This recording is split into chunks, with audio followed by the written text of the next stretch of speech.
Welcome to episode 10 of Angela Watson's Truth for Teachers. I'm your host, Angela Watson, and I'm here to speak life, encouragement, and truth into the minds and hearts of educators and get you energized for the week ahead. Today, I've invited Juliani to come on the show and share his Truth for Teachers about overcoming frustration and desperation due to all the constant changes in education. You can visit truthforteachers.com to get the transcript, links to recommended resources, and to share your thoughts on the show. I want to thank this episode's sponsor, Snap Learning. Snap Learning is a provider of fantastic digital reading resources, including materials for close reading. You can get a free demo of the product at snaplearning.co. So we're on the 10th episode of the podcast already. I can't believe it. I just want to say thank you guys for listening. Thank you for your support. Thank you for leaving your reviews on iTunes and on Stitcher. And also thank you for commenting.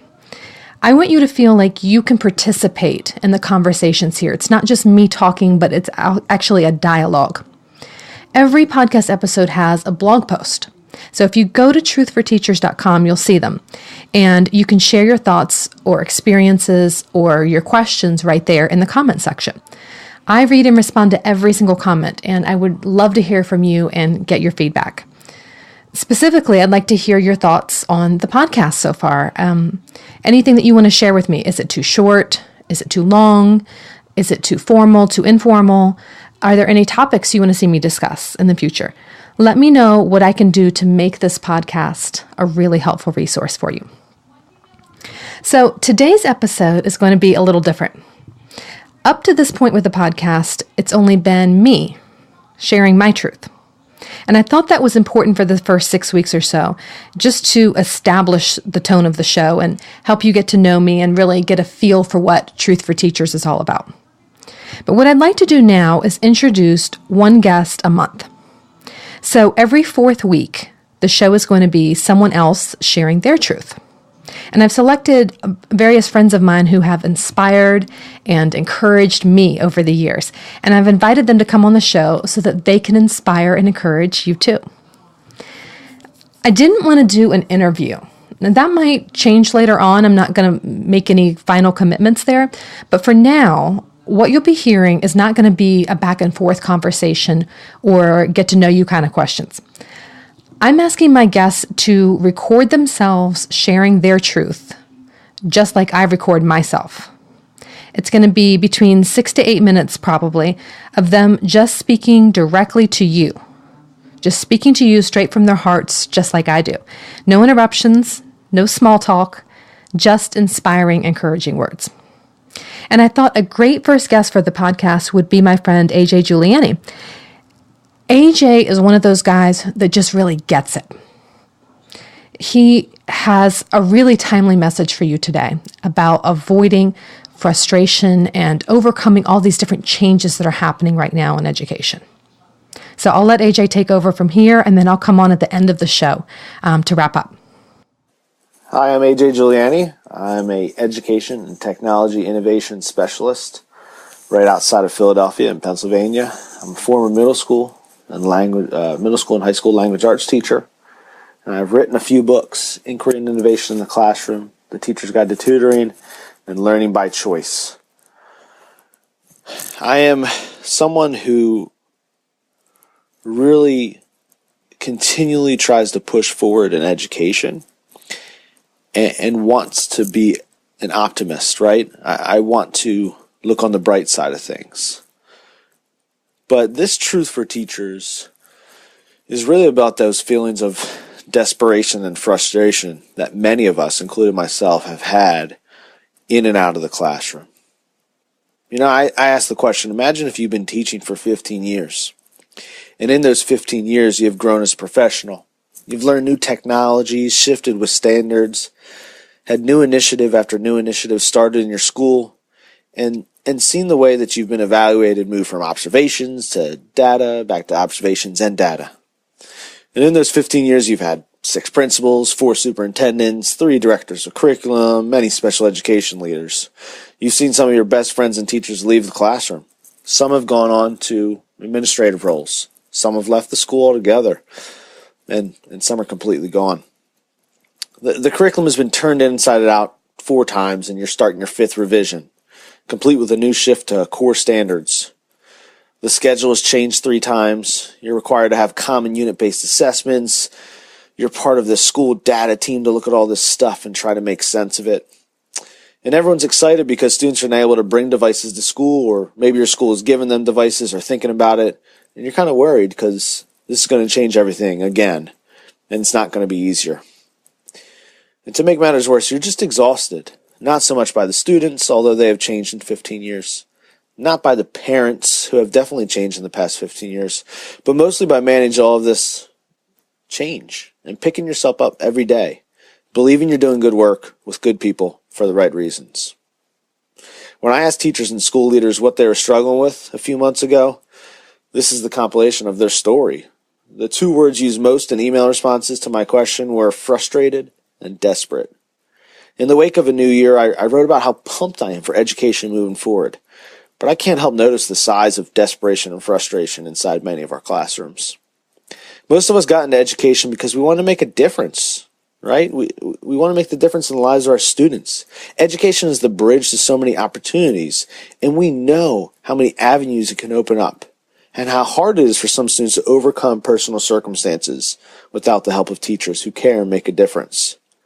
And it seems that change frustrates many of us, and it leaves us desperate for some consistency in the teaching profession.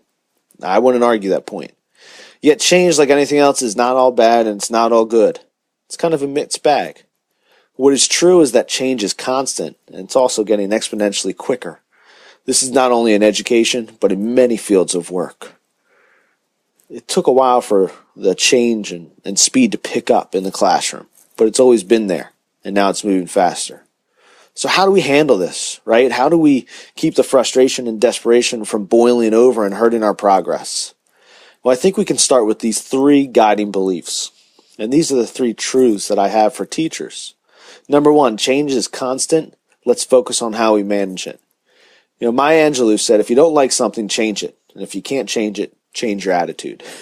We may not be able to influence what types of changes are made in schools, and some of us are going to love and support what happens, and others are going to disagree and oppose. But we can control how we manage change as an organization and as an individual. Start with yourself. How are you talking about change? How are you managing the process? The second truth is, don't wait for training. Be a learner. Go out and seek it. There are the resources everywhere. You got resources on blogs, on Teachers Pay Teachers, and books. Find those resources and grow. Use the internet to your advantage. And number 3, focus on the important things, and many of these do not change. Are students engaged? Are we challenging students and supporting them through various learning activities? Is the classroom a student-centered experience? Are we focusing on the whole child? I get that curriculum changes and technology changes. New initiatives are always around the corner. But the best practices of how we learn are focused on student-centered experiences with the right amount of challenge and support for all learners. Let's focus on what we can change in the midst of everything going on right now. And that's really our students. If you're feeling frustrated in your current situation or desperate for some help managing all this, take a step back. Take a moment to breathe and look at the big picture.